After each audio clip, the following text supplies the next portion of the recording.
Welcome, everybody, to the Sonoma Spiel. My name is Tim with the Sonoma Valley Visitors Bureau. How green was my valley? Right now, the Sonoma Hills are so many shades of green. They're like dark emerald green, they're bright green, they're light green. I did not refer to a thesaurus, and I am colorblind, so I don't really know the other greens, but it's so green right now in Sonoma Valley. The green that surpasseth all understanding, one might say. In California, we get a little bit of rain and then sunlight. And then the hills just turn this amazing green. And there's this blue skies and the grasses are there. And you have these red-winged birds. I think they're called red-winged birds. I have no idea. But they're out there in the fields. And there's hawks. I saw a deer bounding across the vineyard the other day. In the morning, there's this low-lying fog. It comes over the Mayacamas Mountains or Mayacamas Mountains, depending on how you want to pronounce it, if you're pedantic. And then it's in these little hollers and arroyos. And it's just beautiful. It's springtime in Sonoma. There's sheep at the Glen Vineyards. I saw the sheep working in the vineyards. They're eating the cover crops and doing the things that sheep do. It's not bad as a job. There's a lot going on up there. One of the most famous photos of Sonoma Valley was called Bliss. It was a photo taken by a man named Charles O'Rear. And you've probably seen it if you have ever fired up a Windows XP computer. And it was blue skies, puffy clouds, and green hills, and looks just like this.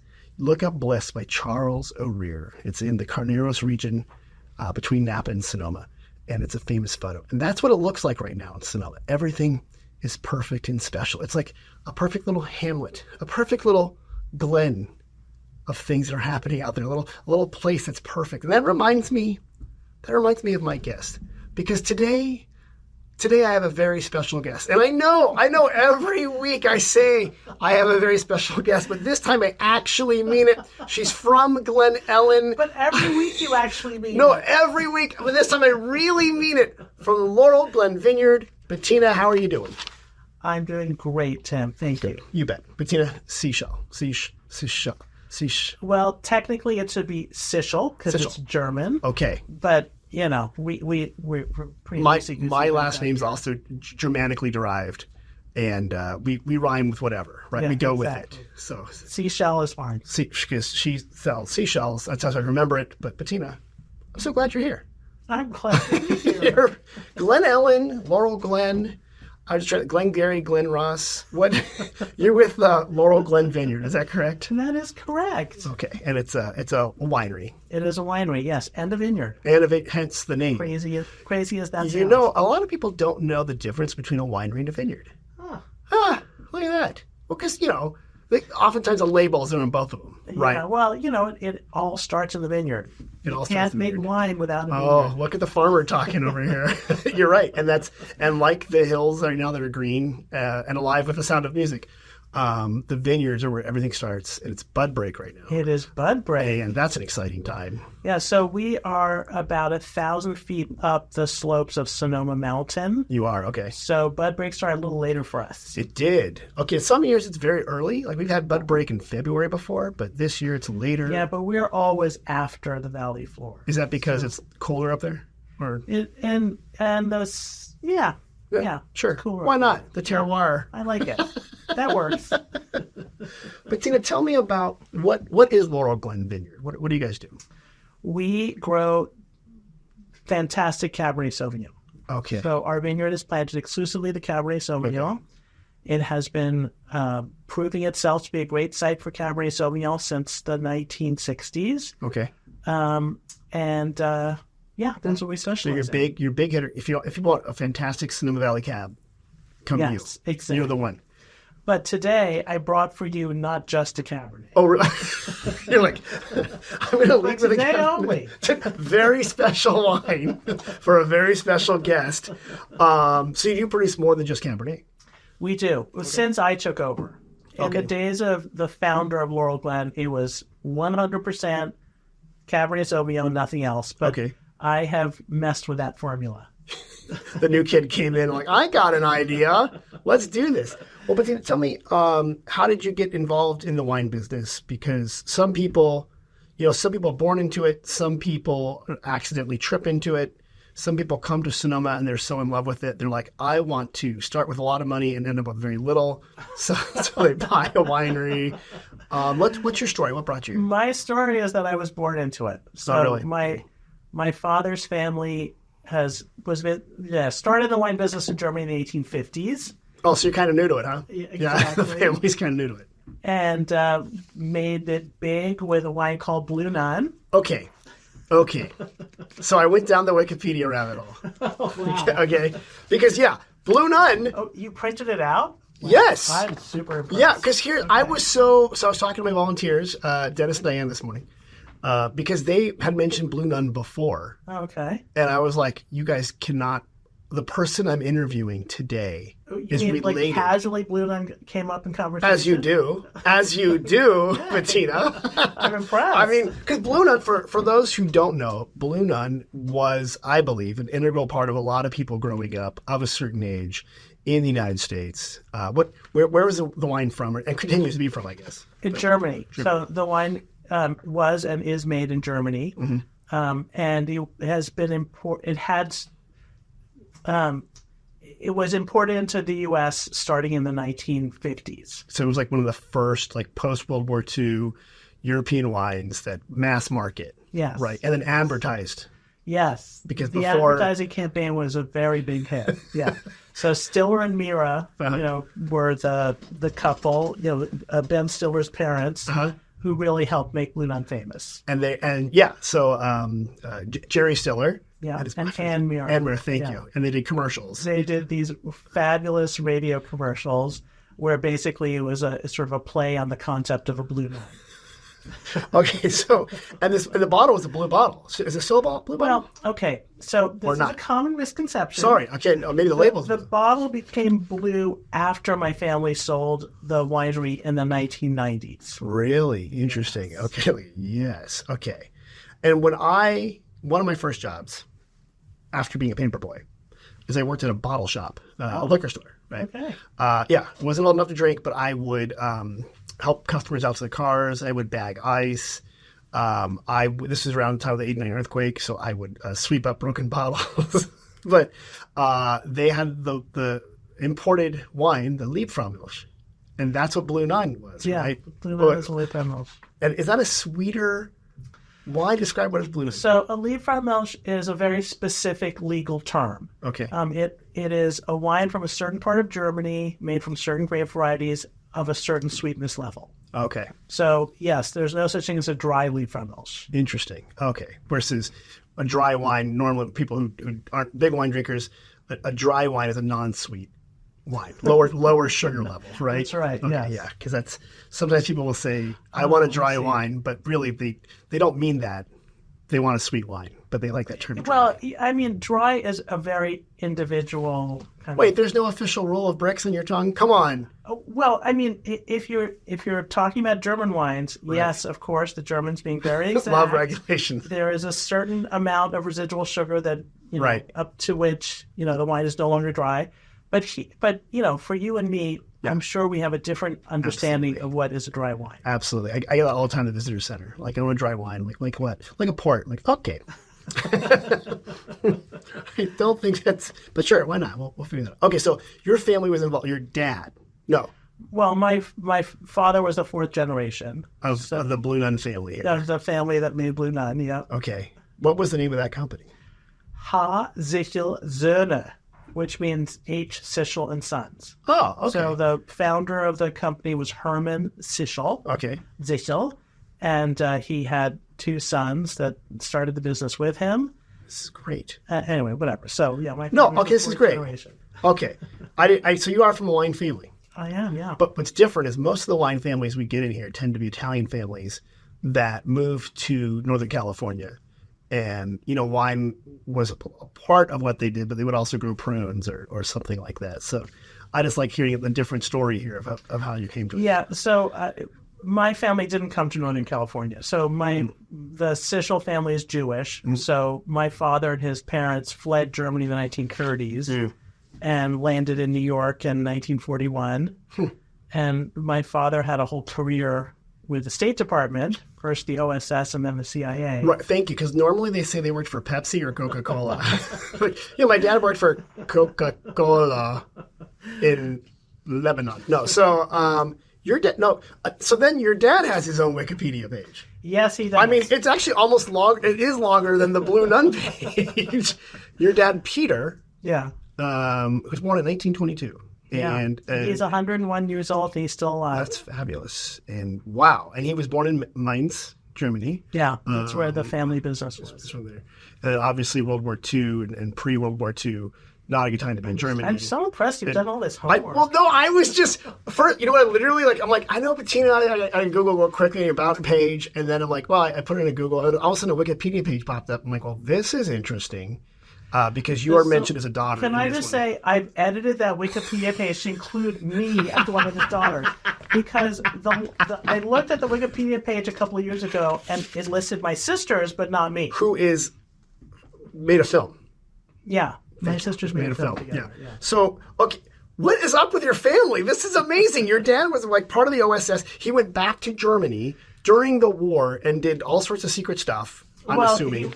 So he went back to Europe during the war, but then he was CIA bureau chief in Berlin in 1945, and then during the time when Berlin was being partitioned. Right. That would be interesting times. Yes, I'm sure. Yes. I'm sure he has more than one story than a single Wikipedia page. Yes, he has many stories. Okay, I love this, from Blue Nun to OSS to CIA.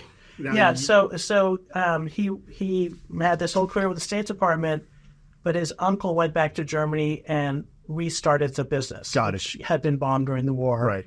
And when my father's uncle died, my father inherited this winery in Germany, so he retired from the CIA at the age of 39, I think. Okay. And went into the wine business. That's a great story. And was he back? Was he in the States doing it, or was he living kind of in two places? Or so he decided he didn't want to live in Germany again. Yeah. So he made his base New York, and he commuted to Germany kind of 1 week a month. Oh, wow. And he had a sort of a general manager running the actual winery. Did you, when you were growing up, did you ever go back to Germany with your dad? Many times. Oh, really? Okay. Do you speak? Your pronunciation of German has been much better than mine, so I'm kind of assuming you speak German. Well, at one time I was quite fluent. Really? But these days my German's really rusty. Okay. Well, I do not use it very often. Now, whenever the Germans come to a visitor center, they also speak English. So I just exactly that's the problem. They do. I say a few words to them, and they're like, "Perhaps we should speak English." I'm like, oh, "Perhaps we should," because I was running out of words. I have that problem in Germany all the time. Yeah. I have a bit of an American accent, and I open my mouth, and 3 words in, they're like, let's just do this in English. Yeah. So wine business has been literally in your blood then for like 4 or 5 generations deep here. The Blue Nun company was sold. It was sold. Well, I graduated from college and went to work for my father. Okay. So I helped him sell Blue Nun in the U.S. for 6 years, and then he sold the business. Were you on the road, like meeting with clients and stuff? I was. Well, my job was to help distributors sell Blue Nun.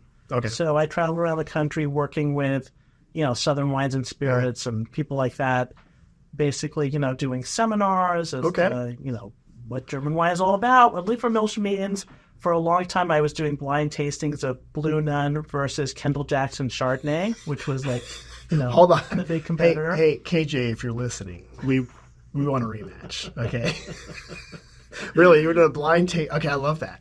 Yeah, it was very cool. Okay. Anyway, so that was my job, was to try and help distributors sell Blue Nun. Which would be fun if you're a young person and you're in the wine business and you're traveling around, right? Because that's fun. And it was fun. I've known people who have done that.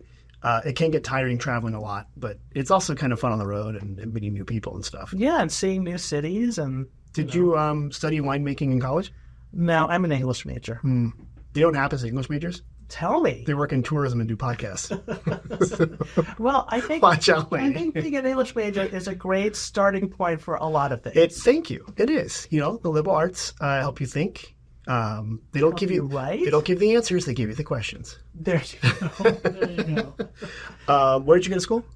I'm a graduate of Vassar College. And I had to look this one up. Go Brewers. The Vassar Brewers? Yeah, well, there are very few actual sports teams at Vassar, so I'm not even sure what sport the Brewers would be referring to. There's no football team. No. But there is a rugby team, I believe. You're the third person I know that went to Vassar I've met. Oh. One was Michael Horn. He is a writer in Milwaukee, and he, when it first was not all female, he was there. And then I also believe famous chef Anthony Bourdain went to Vassar, I believe. But I don't think he graduated from Vassar. I don't think he graduated from anything. Yeah. Because I read some of his books, and he talks about having gone to Vassar, but I did not get the feeling that he graduated. Well, that's a trend. There's 3 now, so that's it. And Michael actually graduated. Good job. Okay, so English major from Vassar. You were a proud brewer. You go to work for your dad, and you're like, "This is great." But then Blue Nun is not going to be the future for you. Yeah. Well, unfortunately, by the time I started working for my dad, Blue Nun was in decline. It had this golden heyday for quite a while. But by the mid-1980s, it was starting to decline. Mm-hmm. So, part of the reason I was there was to try and stop the decline. Mm-hmm. And, of course, the decline was happening most dramatically in California. Mm. So I convinced my father to let me move to California and start a little office, a little Blue Nun office in California, and concentrate on trying to, stop the decline in California. And did you pick up the phone? You're like, Dad, they have their own grapes out here. We've got to rethink this. Evidently, the grapes go here. Because in the 80s was the great growth and the second renaissance of California wine. Absolutely. And the Judgment of Paris in the late 70s, and then you had a lot of people planting stuff. And can I just say, when I moved to San Francisco in 1992, Sonoma Valley was where the most exciting things in wine were happening. Oh, really? Oh, yeah. Okay. Napa was sort of this, kind of wannabe. Yeah, this was the spot. And it still is if you go to Glen Ellen. Do you like that? Laurel Glen Vineyards. No, you're right, because there was this big movement, 80s and 90s, and this, excitement about different varietals, and wine consumption was up, and people were discovering wine, and they weren't you don't have to drink European wine, right? California wine is good. I mean, don't get me wrong, the box wine was also happening at the same time, and I remember the box of White Zin in the fridge, right? Because we were classy down there. And I also, I know this, I grew up next to the very famed Almaden winery. Wow. Yeah. I'm impressed. I remember when it burned down. And you can get wine by 2 or 3 gallons at a time. This was a big, bulk wine. They're now made in Modesto now or somebody else. Yeah, who owns the brand. But so you were here trying to sell Blue Nun to people who were like, hey, guess what, Bettina? Exactly. I got 100 acres out back, and I'm making my own stuff. I was trying to sell to people who were like, have you heard of Chardonnay? Because that's a really big deal. If you like German wine, let me tell you about this French stuff. So did you change and say, I'm just going to do Chard and cabs and stuff? No. We did try to introduce drier wines. Mm-hmm. We introduced a Blue Nun sparkling. Okay. We tried various things, but it didn't catch. At some point, my father, right, was kind of strong-armed into selling. Everything has their time. Yeah, a season for everything, right? And Brill Cream was big for a while, and now it's not. And everything comes and goes. I don't know other brands, but that must have been a bittersweet moment. But it was a bittersweet moment. Yeah. Do you think being associated with the brand though, that story, that's kind of a neat one, right? Well, I have to say, I've been associated with a lot of famous wineries. Mm-hmm. I helped to start Quintessa. Mm-hmm. At one time, I was the brand manager for Mount Veeder Winery. Everyone is most impressed with the Blue Nun part of my background. My volunteers were so excited about Blue Nun. And there's 200 other wineries, and also Laurel Glen. They were very excited about Laurel Glen. But no, yeah, you're right. I think it's a great story and a great touch point. Well, so you've been in the wine business for a while. I have. I mean, I really have. I mean, I know you are 25, right? And that's amazing. You've done so much in so short time. Let's go back to Laurel Glen Vineyard then. You're there. It's currently a tasting room in Glen Ellen. Yeah. I think you guys opened a tasting room in another location. Yeah, so 10 years ago? When my partners and I bought Laurel Glen in 2011, there was no tasting room. Okay. And the vineyard is 3.5 miles up Stone Mountain Road, which if you've ever driven it, Prius is not getting up there, folks. I like to call it a glorified cart track. Yeah. So a tasting room up there wasn't really an option. So I opened a tasting room in Glen Ellen first at Jack London Village, Right. and then where what's the name of The one where Wine Snob is now? where Wine Snob is now? Thank you. And now we are in the space that was Kivelstadt. You're in downtown Glen Ellen. Yes, across from the saloon. Near the stop sign. That's a great saloon, by the way. Good burger. It's a great saloon. Good spot there. That is the beating heart of Glen Ellen. Yeah. Right there. Well, has it already happened? No, the Jack to Jack yacht race isn't happening. Tomorrow. Is it tomorrow? Okay. Tell me, can you explain to me what the Jack to Jack is? Sure. Okay. So at the bar, at the saloon, an idea was born. So Anna and Jim, who are two very regulars at the saloon, dreamed up this concept of a yacht club in Glen Ellen. And they called it the Jack London Yacht Club because everything in Glen Ellen was called Jack London. Right. And creating a yacht club wasn't enough for them. They had to create a yacht race. Well, can we explain how much waterfront frontage does Glen Ellen have? Is it ocean? What's going on there? So the Sonoma Creek runs through Glen Ellen, which this time of year is a raging torrent. A raging torrent. Okay. But at other times for Sonoma, yes, it's 15 feet wide right now, as opposed to 5 inches. Yeah, as opposed to a little trickle. Right. In the late summer. But for the East Coast, this is not a river. So in order to adapt to our surroundings, the yachts that we'll be racing tomorrow are 18 inches long. And I am a proud yacht owner. Oh, you are? My yacht will be racing tomorrow. Oh, fantastic. I think for the... You look very nautical, by the way. I felt that when you came in with the deck shoes or whatever. So it is a really fun day. Okay. So there are heats where I think 6 to 8 yachts compete against each other by floating down the creek for a distance of a quarter mile, I believe it is. Right. And then the winners of each heat, compete for the title. Okay, how do you find sailors that can fit into an 18-inch? Are they like tiny little people? Easy. So these are little, my understanding is they are models of Jack London's sloop. That's right. Snark. Snark, yeah. He sailed with his wife Charmian someplace around the world, right? Yeah, Tahiti Tahiti, something like exactly. that. They sailed to Jack London was kind of crazy. He was a wildly successful author at his time. And a big adventurer. Yeah. Totally, and that was the time of adventures back then, right? So yes, they would make their own ship and sail away. What I also love is that evidently, if you join the Jack London Yacht Club, which is a legit yacht club, you have reciprocal privileges with like the St. Francis Yacht Club in San Francisco. That's what they tell you. Is that true? I haven't tested this theory. There are apparently privileges at quite a few, very legit yacht clubs. Right. I have not.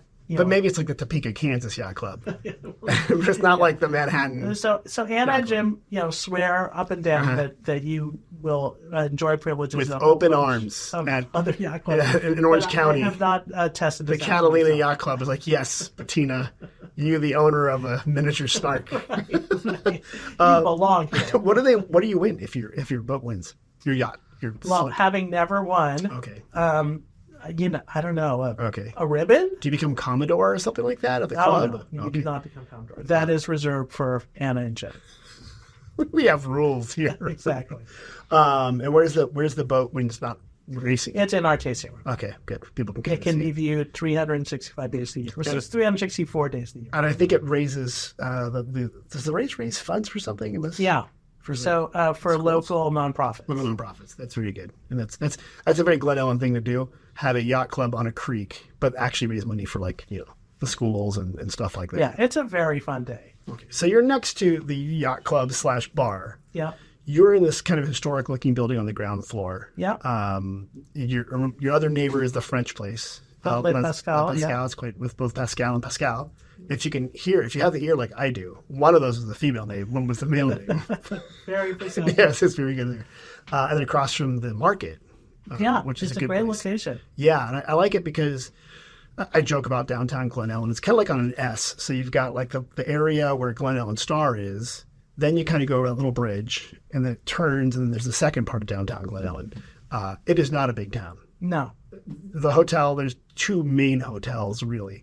There's the Jack London Lodge there, and then there's also the Gage House. Yeah. Did I miss one? Well, Olea, but that's Olea was on, yeah. Oh, that's way in the suburbs with the Sheesh and Sia out there. But yeah, Glen Ellen is like a very cute spot to come visit. Oh, Glen Ellen is just the greatest. I feel like it has just enough and not too much. Well put. So if someone's going to come visit you, what's the experience like for a tasting over there? Well, so we have a tasting room in this really cool historic building. And we offer several tastings. Okay. We offer, a tasting of just our current releases. We offer a library tasting where people can taste, vintages of our estate Cabernet going back at least 10 years. And then, we do sort of special events. Okay. So coming up the end of April is the first of a series of organic immersions we will be doing this year. Okay. Tell me about those. So the spring organic immersion will be Saturday, April 27th, and it's limited to about, no more than 12 people. Oh, okay. And we will be ferrying people up to our vineyard, which is about a, 12-minute drive from the tasting room. They will participate in a seasonal vineyard activity, which will be, I think, suckering at the end of April. I love this. And then they will taste wines that were made from that vineyard. That's great. And then we will enjoy a bento box lunch prepared by Ali Kai next door. Oh, great restaurant. Yeah. Sometimes, by the way, when we're recording this, they're roasting onions. So it smells like, I know, we're hungry here. I know it's really good. So an actual experience, because what people often enjoy when they come here is a chance to get into a vineyard and see how the grapes are grown.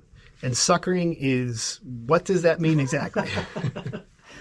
Well, so Mother Nature is sometimes at odds with what the winemaker wants to happen. Okay. So it's spring. Right. Everything's coming out of dormancy, and there's just wild growth happening. Okay. But it can be more growth than you want for the grapevine to, adequately ripen the grapes. Okay. So suckering is when you take off the shoots that you don't actually want the grapevine to develop into. Because you want the energy to go into the grapes. Exactly, into more of the central part of the vine. And you want enough leaves left so that the power can still be generated through the chlorophyll and the photosynthesis. Yeah. So we're not going to worry about leaves. We're just going to worry about the little suckers, shoots coming up. And are these shoots coming up? I understand there's a graft, right? So you have like a rootstock, they call it. Yeah. And then it's magically, somehow you guys use magic, and then it attaches to the top, which is the fruiting part of the thing. Do the suckers come from below that, or are they actually suckers on the main vine? They're on the main vine. Okay, so they're not on the ground then digging stuff. No, this is all sort of like at probably chest height. Good. Because people are paying for this. So the vineyard is crawling on the ground. The vineyard is certified organic. Okay. Phil Couture's company farms our vineyard. Oh, okay. So I'm going to have somebody from Phil Couture's company there to explain why we sucker, how we sucker, do a little suckering demonstration. Okay. And use the word sucker as many times as you want. You suckers. What? So if that's April. Are other people going to do like foliage management, and then are they going to do like harvesting? So that's their spring organic immersion. Then we'll do a summer one, which will probably involve thinning. Okay. And then there will be a fall one, which will involve harvesting. That's great. Yeah, it should be really fun. I love that. There used to be a thing called Grape Camp. I don't know if you remember that, where the wine growers used to do that. Yeah. Yeah, and a guy named Larry Levine, who listens. Hi, Larry. He would do that. I didn't do that anymore. I don't think they do the same thing. But they used to bring in like 30 different people, and it was so much fun. We would do harvesting, and it was, 1% work and 9%. I've done stuff with that Grape Camp before. It was a smart idea. Yeah. But when I saw this, I'm like, oh, this is great. Because I do get questions about people. We want to get more hands-on in the vineyard. And one, it's kind of hard to do some of that because during harvest, it's a madhouse. And we don't want you messing up. And sometimes you guys harvest at night. So if someone wanted to go out there and actually see the harvest, it's going to be hard. we don't harvest at night. We harvest really early in the morning. Yeah, you're up on the hill, though, so you're in your cab, right? Because it's like all the Pinot guys seem to do it at night because they're just fussy winemakers. And it has a lot to do with the size of your vineyard. No, say it. They're fussy winemakers. You're just being nice. So our vineyard isn't that large. Right. It's about 14 acres. Okay. So, we normally don't pick more than 4 or 5 tons at a time. Got it. And that's just takes the grapes stay cool enough, right? Yeah. So you have to do it there. Okay, but you have another experience coming up on Mother's Day. Yes. Tell me about that. Well, there's a lot going on that weekend. So we, Laurel Glen, are doing a Zoom cooking class with Truffle Shuffle. Okay. So Truffle Shuffle, as their name would indicate, likes to cook with truffles. Okay, good idea. So mothers of all stripes, including me, are invited to sign up for a Zoom cooking class where the meal kit will be shipped to your door. There'll be enough food for 2 people. Oh, that is smart. And we will be creating together a black truffle risotto with grilled asparagus. That sounds really good. I know. I know. And I paired it with a 2014 Laurel Glen Estate Cabernet, which at 10 years old is drinking beautifully. Okay. So we're going to cook, we're going to drink, we're going to talk about the food and wine together. We're going to have a really fun evening. That sounds like fun. Yeah. Okay, very good. So that's on Friday. That's on Friday. And then on Saturday and Sunday, 6 tasting rooms in Glen Ellen will be having an open house and featuring local artists. So we call it the Glen Ellen Wine and Art Trail. Okay. And it'll start at Jack London Village, Jack London Village will be one end, and then Talisman and we, Laurel Glen, will be the other end. Okay, that's great. And what I do love just about the Glen Ellen area and the Kenwood area, there are a bunch of small family-owned wineries up there. They're not. You mentioned you guys are a small vineyard and also a small winery. Yeah. And there's many of you up yes, there. Yes, there are many of us up there. So that's cool. Okay, so our Art Trail and Open House, May 11th and 12th. That's right. All right, you got a lot going on. Yes. You're a busy person. Yeah, well, it's all for the cause of selling wine. It's not because you don't have Ben Stiller's dad, Jerry and Ann, helping you sell wine and all that stuff. Jeez. Right. They've hung up their... Maybe you got to bring back a commercial on radio and just roll it. I mean, you're too small a for that, but, no one does that anymore. Yeah, you're right. What the heck's going on? I did see that Kendall Jackson signed a deal with the NBA, National Basketball Association, and Gallo has one with NFL. Really? Yeah. Wow. So maybe you guys will get competitive 16-inch yacht racing sponsorship. Who's the C League team, baseball team? The Oakland A's? No. So you guys can do the Sonoma Stompers over here. There we go. That would be fun. Okay, so you also have some wine here. I don't know if you want to talk about that stuff or not. Sure. It's up to you. Or otherwise, you don't have to talk about it. But if it's your wine, we should probably talk about it. Okay. Is that okay? Are you okay talking about it? I would love to talk about it. Okay, great. Well, so I thought it'd be fun to taste a little rosé. That's not a Cabernet. Wait, it might be Cabernet. That's not a Cabernet. So this is not a Cabernet, but it does come from our vineyard. Okay. So there's one row of grapes at Laurel Glen Vineyard, which predates Cabernet Sauvignon. Okay. Legend has it that it was planted in the 1880s by the Germans who homesteaded up there. Okay. And it's a row of mixed blacks, which means that every grapevine in the row is a different field blend. Total field blend. Yeah. So it also has Cabernet. So that's great. This ancient row of grapes is next to the 2 oldest rows of Cabernet in our vineyard. Okay. So the oldest vines in our vineyard produce this beautiful, fresh annual rosé. Do you need glass? I brought glasses, but if you have glasses. I did not think that far ahead. No, luckily, since I've been caught short a few times on this podcast, brought to you by Williams Sonoma. Oh.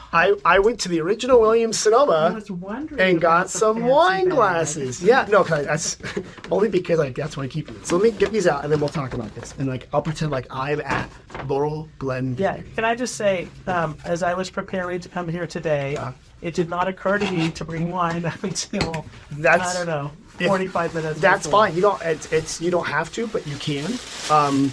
I'm unwrapping these. This is very classy, right? I'm gonna just do this real quick.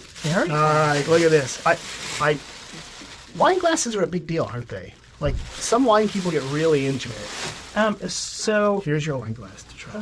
You got ready? Try that. I got one over here. Beautiful. Yeah, they're nice. It's shaped like a wine glass, and you can see through it. Well, it's shaped like a Bordeaux wine glass. Oh, thank you. Perfect. Okay, I planned that. Right, I'm very proud. Because they had, when you go to Williams Sonoma, the original Williams Sonoma on Broadway in Sonoma, they have this huge display. Yeah, every shape imaginable. And I was thinking, okay, I have Guess Riesling Pinot. I'm like, I'm going to do. I'm just going to go with that style right there. Perfect. Because the massive, the Pinot Globes that are massive and huge, and they look like the old Friends sitcom latte glasses.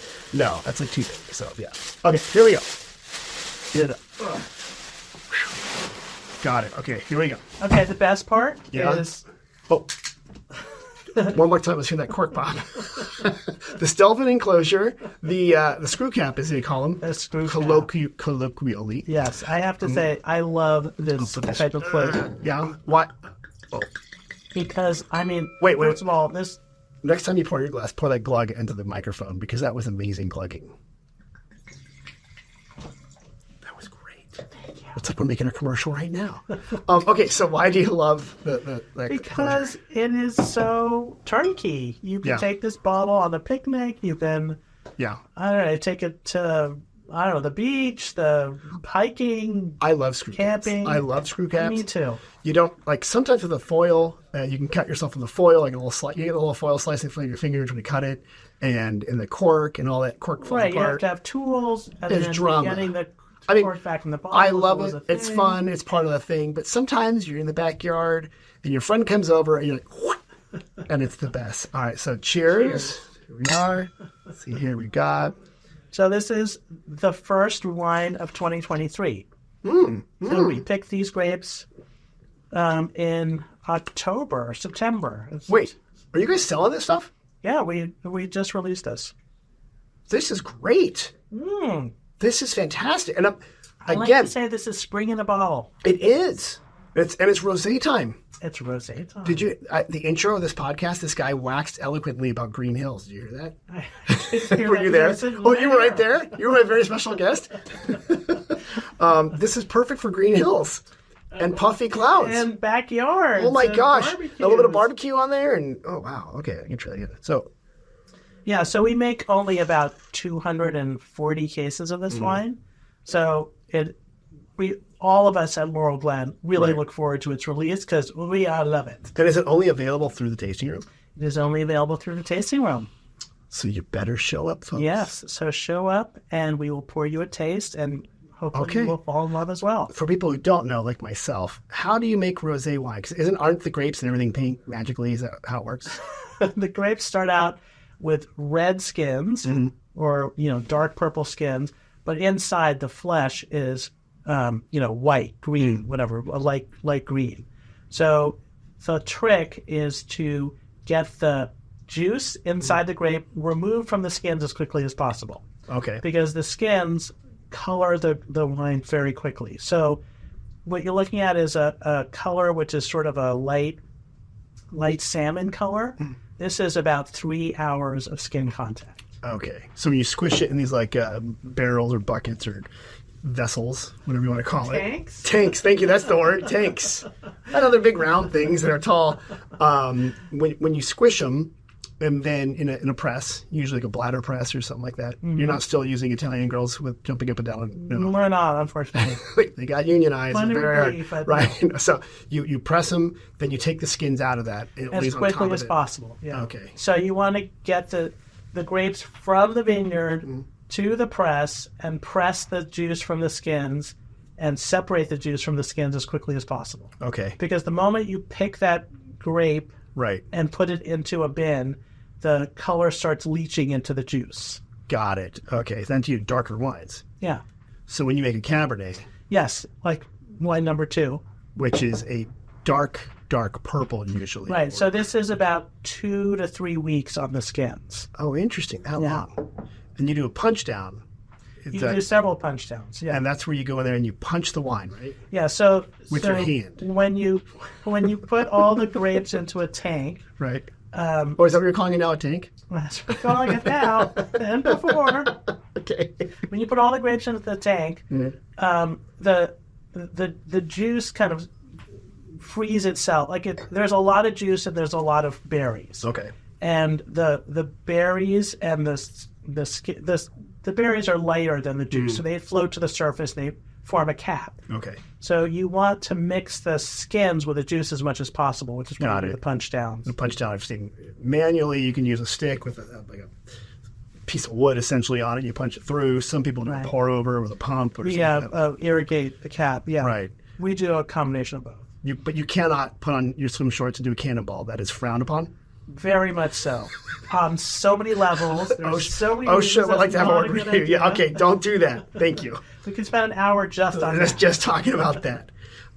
This is good stuff. I like this. Okay, so this is the Laurel Glen, and what was the name of the wine it was called? We call this our Rosella Rosé. Rosella Rosé. Okay, it's a field blend from whatever the heck was there from these early settlers. It's a little bit of everything. Acorn Winery, which is in the Russian River Valley area. Bill and Betsy have a whole bunch of random field blends because they bought this vineyard, and these Swiss people planted a long time ago. I mean, that's what's so cool about Sonoma. Yeah. There are a lot of these very old, field blend vineyards, which is not the case, in that other valley near us. Sassoon? No, yeah. Yeah. Yeah, so there's some very cool wines. These kind of gnarled old vines. Right, they're so beautiful. Yeah, that is a nice part of it. Yeah, the label has, this was at one time a photograph of one of the vines. May I touch that bottle? Thank you. Okay, so Rosella, Laurel Glen, it's got some German words underneath it. Yeah, so when I first created this wine from the 2012 vintage, I called it Crazy Old Vine Rosé. But I don't know, over time that just didn't work. So I kind of made a prettier label, but I kept the words, just translated them to German. Verrückte alter Rebstock, or something like that. It's Crazy Old Wine. It's so funny. All right, 2023. You guys are doing your production someplace else, obviously. You can't, because you can't do them way up on that mountain, can you? Well, there is a winery up there, but it needs a lot of work. Got it. It's seeing better days. And for people who know, you need refrigeration, you need power, you need access for a truck to get in. Yeah. So you have extremely... There was never access for a bottling truck to get up there. Okay. So the founder used to truck his wine down to Cundy and bottle it. Well, okay. Okay, that's very good. But when I took over, there was just so much deferred maintenance in that winery. I didn't feel comfortable making wine there. Mm-hmm. So we moved to Punchdown in Santa Rosa. Mm-hmm. And it's just worked out really great. That's good. Yeah, a lot of people don't know. A lot of people in the wine business, but stuff that gets into a winery can affect the wine. So you want to be very careful with that. Yeah, when we moved production to Punchdown, we couldn't take any of the barrels with us. Really? Because the barrels were inoculations with other things in it. Yeah, that's you don't think about this stuff until you want to. But I don't have a place to dump this stuff. Just let you realize that. But I'll tell you what, I could either run out or I could do a Kempai. Which one do you think I should do? I get stay right there. Okay, because I can't slam wine really quickly. It'll just be so. No, why don't you talk about something interesting for 30 seconds? I'll be right back. Okay. Go. So the next wine we're going to be drinking is our Counterpoint Cabernet, which is a blend of Cabernet and Merlot, all from Sonoma Mountain. And I'll explain about the Merlot in a minute. Good job. I found a mug. And did you say anything bad about me while I was gone? I did. I'm gonna play this back. Hey, Timothy, if you're editing this, I want to hear what she said about me. All right, let me do this. Pour that right here. Here at the studio, a lot of people who already watch on YouTube can see this, but we have these palatial, grand studios that we record this in. The chocolate fountain, the masseuse in the corner. And a very cool clock. We do have a cool clock. That is true. We do have a cool clock. But yeah, I had to go find the little mug. Okay, so I'm now pouring you. I don't know, for whatever reason, I thought to go more sort of like easy drinking than, very complex. You didn't want to have age-worthy. Because my sophisticated palate couldn't handle it. Say it. Well, I just thought you would enjoy something that's more easy drinking. Thank you. Let's just leave it at that. I like it. So this is Counterpoint, which is a wine that has been made from Laurel Glen since the 1980s. Okay. However, when I took over, I made it a little bit more approachable than it had been in the past. Mm-hmm. So this is Cabernet from our estate vineyard, and we're choosing the Cabernet lots which are the most fruit forward, the softest tannins, but this is still mountain fruit, so there's still a lot of tannin. Okay. So since 2011, 2011 or whenever I took over, we had been buying Merlot from the Pickberry Vineyard, which is very close to us on Sonoma Mountain. Okay. And they make beautiful Merlot, and the Merlot kind of further enhances the approachability of this wine. Okay. So I'd like to say this is the Cabernet that's ready to drink upon release. Okay, because a lot of people say you can get a Cabernet laid down for a couple of years. Right. You forget about it, and then you're like, wait a minute, I had a cab back there. Where'd it go? That's my socks. Where the heck is it? Closet did I put it You in? literally know how I do it. Let's try this. So this is 2019 vintage, and it's very pleasant. That is approachable. That is, you can buy it and drink it today. See, when I mislead you. See, and that's okay. So approachable. When you say approachable, what does that mean from like a wine perspective? So it means that it's not gonna like cause this drying in your throat and puckering and Yeah, some wines you get that. Yeah. What's causing that? Why is it? Tannin mostly. Tannin. Okay. So tannin has a drying effect. It kind of sucks all the water out of your mouth. Right. And tannin is also a great preservative. Okay. So it helps the wine age, really well. Okay. And as the wine ages, the tannin kind of softens and integrates, and it doesn't affect you as much. But it can take a long time for that to happen. So if it's a younger wine with a lot of tannins, you feel a puckery green apple. Exactly. Okay. Interesting. So this wine does not have a lot of tannin. It's good. So it's really enjoyable now, even though it's a 2019. Mm-hmm. So our estate Cabernet, I wouldn't pour you a 2019 because it would not be this enjoyable. So it's going to lay down for a while. It's going to lay down for a while, yes. Wow. How long would like a typical Cabernet be cellared and leave for? Well, I mean, it depends. We pride ourselves on how well our estate Cabernet ages. And part of the reason is we where we farm on Sonoma Mountain is a little bit cooler. Mm-hmm. And so when we pick the grapes, there's quite a bit of natural acidity in them. Mm. And acidity is a preservative, tannin is a preservative. Okay. So all these things help the wine to age.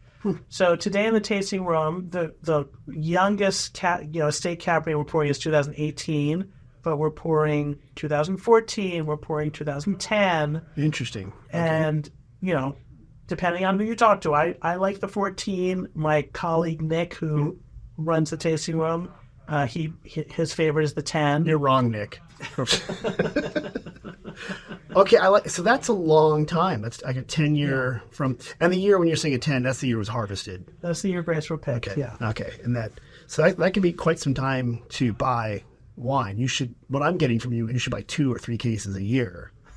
Stick them in a closet. At least. And then when a special time comes around, or anytime you want to open that bottle. Yeah, well, I mean, counterpoint, I don't think you have to wait for a special occasion. Like if you're having your backyard barbecue and you run out of rosé, boom, in the counterpoint. Let's figure out where do people get your wine? Where do they buy it? Well, they can come to Glen Ellen to our tasting room, or they can go to our website, laurelglen.com. Mm-hmm. And are you in any restaurants or something like that too? Yeah. So we're at Sonoma's Best. Oh, good. Okay. We are at Wit and Wisdom. Okay. Actually, quite a few vintages of the Estate Cabernet. MacArthur Place, I think, has the Counterpoint. El Dorado Kitchen. So a lot of restaurants has the Estate. Okay. So yeah. Are you one of those? Do you have to drive them around and drop them off, or do you actually? Well, I work with as a trainer. I was at Sonoma Grill yesterday, and Jill Benziger ran in with a case of wine and dropped it. And I'm like, something happened, but it's funny when the person whose name is on the bottle runs it in. Well, that's not an unusual sight at all. Not at all. Before we get to, because you have to answer some questions. Oh, I can't wait. I'm looking forward to the questions. But I want to make sure before we get any further on that, you guys have a website, I take it. We do. What's the website? laurelglen.com. Okay. LaurelGlen.com. Oh, Laurel like the plant. And I never did ask you where that name came from. Obviously from a plant or a person. Well, so, the founder of Laurel Glen, Patrick Campbell, I asked him. Yeah. Laurel Glen. Right. Why not Bay Glen or Oak Glen? And he said when he bought the property in the 1970s, it already was named Laurel Glen. Oh. And he liked the name, so he didn't change it. Okay. There are a few laurel trees up there. Okay. So And, it's Glen Ellen. Don't mess with success, man. Exactly. It's right there. Laurel trees and Glen Ellen. And one of these days I'm going to change my name to Laurel. You should. And, I love that name. and then it will all work. And then your coworker could name himself Glenn. And then you'll find someone else named Ellen. Everything works out. All right. Well, so laurelglen.com for all the information, right? laurelglen.com. Lots it's of all there. information. And then, of course, go visit the tasting room right there. And if you're interested in the organic immersion or the Mother's Day truffle shuffle cooking class, you can sign up on the website. Oh, it's right there. Perfect. And these are good wines. So, Bettina, we have 2 visitor centers. I do. And people ask us all sorts of questions. They call us, they text us, they Facebook us, and then we have to answer them. So today you're going to become one of my volunteers. Poof! And you're going to help me out in what we call We Get Questions. Here we go. This is kind of a 2-parter. It's interesting. And these both came in via text. Ready? Where can I bring my well-behaved dog to eat in Sonoma Valley? To eat. What I was going to say, our tasting room, we love dogs. Well, you do? Okay. Yeah. To eat, probably any place that has outdoors seating. Patio, yeah. So Valley Swim Club would be great one. I had Lauren on here a couple weeks ago, so she's a great job. Yeah, to that. Yeah. So she like a ice skating. I was impressed with the ice skating. Yeah, isn't that weird? You get the weirdest stories from these people. I interviewed someone whose dad was in the CIA just now. And, the new Buck's place, I don't know if their outdoor seating is open, but they have really nice outdoor seating. It'll definitely be open this summer. Molino Central. Oh, you can go right there. Yeah. Right on the outdoor patio there, of course. You could get a picnic lunch at the market, at Glen Ellen Market, at Les Pascal's. I think you have your dog outside. I don't think you bring your dog inside when you order, perhaps. I don't know. Yeah, but you can probably yell through the window and just like... Yeah, and if you really wanted to, you could bring your lunch to Laurel Glen with your dog. I love that idea. Although, well, it kind of depends how busy the tasting room is. So the answer is there's a lot of places you can bring your well-behaved dog. Usually something with a patio is your best bet. Outdoors would be the safest. Right, the best bet there. And we're assuming these aren't service dogs and et cetera, just supposed well-behaved dogs. I want someone to email me like, where can I bring my total jerk of a dog? My yappy hunt. My dog's terrible. Where should I bring him? Okay, are there any dog-friendly hotels or lodging options in Sonoma Valley? I'm sure there are. Yeah. I mean, and since COVID, dogs have taken over. I can't imagine there are many places. My bus driver was a dog. No, they're everywhere. You're right. There are a lot of places. The lodge at Sonoma takes dogs. All sorts of places take dogs. Yeah, Best Western takes dogs. Matter of fact, we have on our website kind of dog-friendly options. You'll be harder pressed to find places that don't take dogs. Yeah. But it should be a well-behaved dog. Yeah. So, I grew up in New York City, and I go frequently to visit my family. Oh, yeah. Dogs on the subway are no longer an uncommon sight. Really? Yeah, Do they have their own muni pass? Whatever. What's the subway pass? No, I think that's walk right under. Oh, the Veeders. Yeah, Veeders. So you're from New York City. I forgot to ask you that. Like New York region. New York. Oh, look at you. Oh, yeah? The Bronx is up, batteries down, people riding a hole in the ground. Yeah, who's got better pizza, New Jersey or New York? Oh, New York. Duh. Well, that's not what New Jersey says. Who's got better bagels, New York or San Francisco? New York. For real? Oh, yeah. For real? Oh, yeah. Is it the water, the East River water? And all the bodies floating in it? Like, what makes this okay? I think it's like the commitment to craft. Okay. I don't think San Franciscans are as serious about bagels as New Yorkers are. Okay, fair enough. If you give us the wine, we'll give them the bagels, okay? We'll do that. Here's another question we got. Hello. People say hello a lot. I have a small travel agency in Virginia and would like to order a box of visitor guides. Is it possible to order more than just one at a time? Tim, I think you should take that one. Well, thank you. And the answer is, just like bottles of Laurel Glen, I'm more than happy for you to take multiples of our visitor guide. So if you want a box of them, if you want 10 of them. By the way, you can find Sonoma Valley Visitors Guides at the Laurel Glen Vineyards. Thank you. That's wonderful. Thank you. And yeah, of course, if people have weddings, family reunions, we will happily ship out more than one. Just give us your address. And I will even ask a government employee to deliver it right to your door. Perfect. That's our commitment to craft. Here's one. Ready? By a text. My back hurts and I need a massage. Oh. Got any recommendations? Lots.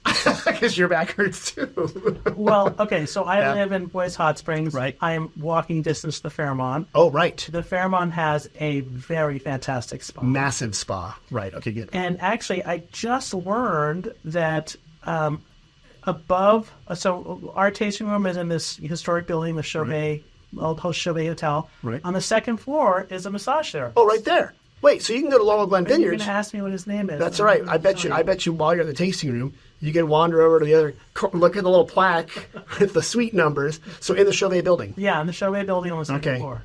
Okay, that's but, good. I mean, it's hard to upstage the Fairmont. Fairmont's got a massive spa. Yeah, it's gorgeous. The Lodge at Sonoma has a big spa. MacArthur Place just redid their spa. And there's plenty of smaller massage therapists that are there. Yes. So I think it depends on what you're looking for. For a beautiful spa experience where you put cucumbers on your eyes and you have a robe and I don't know what else, but Fairmont Lodge. Yeah. For your back hurts and you want to drink some wine, go to the guy next to you. Now, you're so good at this. Right? I'm enjoying this. I'm happy to do this anytime. What day do you want to take a shift of answering questions? Anytime you got it. Well, you answered all the questions. That was it. Awesome. Yeah, and what I love about it is people always freak out about that part of this podcast because you didn't get to me ahead of time. I'm like, you can figure it out, right? That was easy. Well, and also I listened to enough of your podcast that people kind of go blank. So I can. Did you? The flashcards you brought ahead of time were really good. I like that. Bettina, you're wonderful. This is a great. I'm so happy you came on. I'm so happy you answered my email and said yes. I will do this. This was super fun. Again, if people want to find your website, what is it again? It's laurelglen.com. LaurelGlen.com. Got it. And people can go there. You can join the wine club. You can go and take a visit. And then once you're done at Laurel Glen, go over to SonomaValley.com and find deals, special offers, events. We've got our new Plaza tasting pass out there, so check that out. And thanks for listening, Mom and Dad. Really appreciate it. Larry, hope you're doing well, and we'll talk to you guys soon.